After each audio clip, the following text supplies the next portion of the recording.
In his Libya speech on Monday, the president said it would be a mistake to send U.S. troops to push out Qaddafi, saying, quote, "We went down that road in Iraq." Joining us from Washington is someone highly qualified to discuss that, former Secretary of Defense Donald Rumsfeld, author of the recent memoir, Known and Unknown. Mr. Secretary, good morning.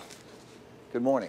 The president wants Qaddafi out, does not advocate regime change. Like I mentioned on Monday night, he went so far as to taking a shot at you and President Bush, saying we've been down this road before.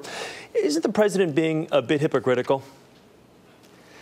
Oh, I'm not sure I'd use that word. I think the important thing we know is that we have U.S. military forces engaged, and we have to hope that they're successful.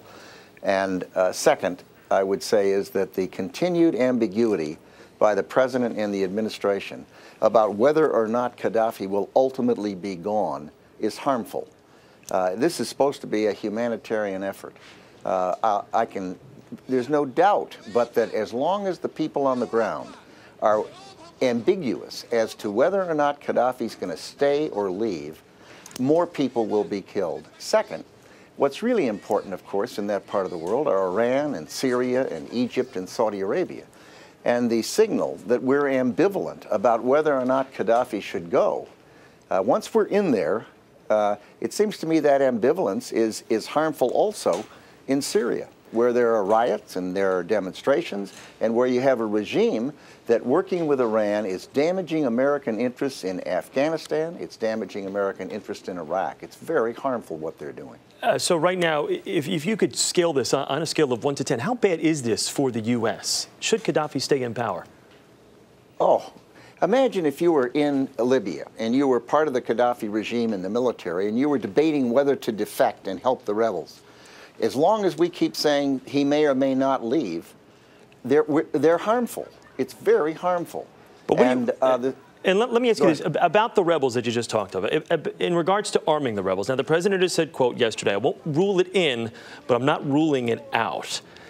Rebels right now are being beaten back by Qaddafi's forces, who are continuing to fight, even though we are, engaged in these airstrikes. Is that what needs to be done? Do these rebels need to be armed, and then do they in turn need to be trained?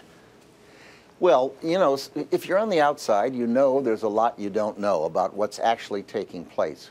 In life, there's public diplomacy, private diplomacy, there's overt action, and there's covert action. And those of us on the outside don't know what's taking place. I do know that the signal being sent that the United States of America is still unclear about whether or not Qaddafi will leave or stay is harmful.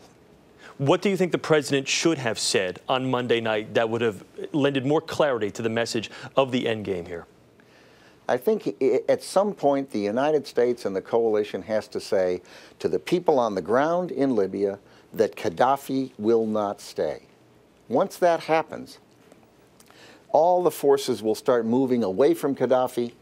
They'll start moving towards the rebels, and there is at least the prospect that the signal from U.S. behavior in Libya will be read in Syria and places like that, that the United States does have clarity of purpose, that the coalition does have clarity, and that these leaders who are so vicious and so harmful to our interests in the region are not, that they're mortal, that they can be gone like Saddam can be gone.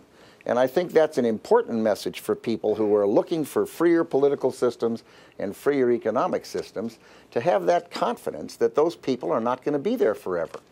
Secretary Donald Rumsfeld, thank you very much for talking with us this morning. Good to speak with you. Thank you.